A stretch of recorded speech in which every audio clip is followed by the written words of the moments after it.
આજે આપણે 23ની વિભાજ્યતાની ચાવી જોવાના છે. ઓકે, તો વિદ્યાર્થી મિત્રો ધ્યાનથી જોજો. 23ની વિભાજ્યતાની ચાવી.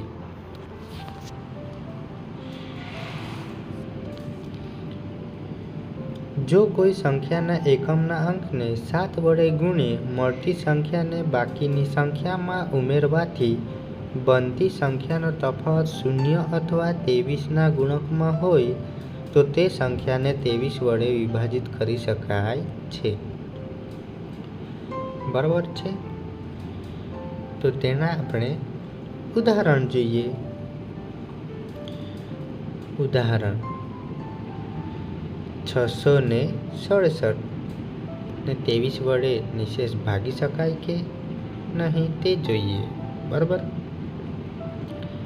તો તેમાં એકમનો અંક જોઈએ તો 7 છે ને, લખીએ એકમનો અંક 7. હવે 7ને 7 વડે ગુણતા આપણને જવાબ મળશે 49.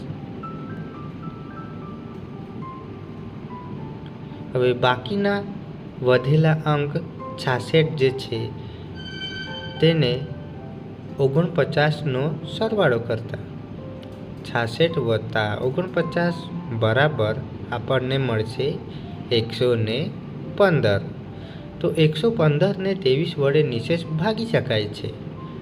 માટે કહી શકાય કે 667ને 23 વડે નિશેષ ભાગી શકાય છે.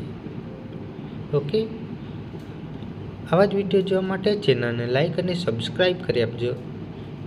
Thank you.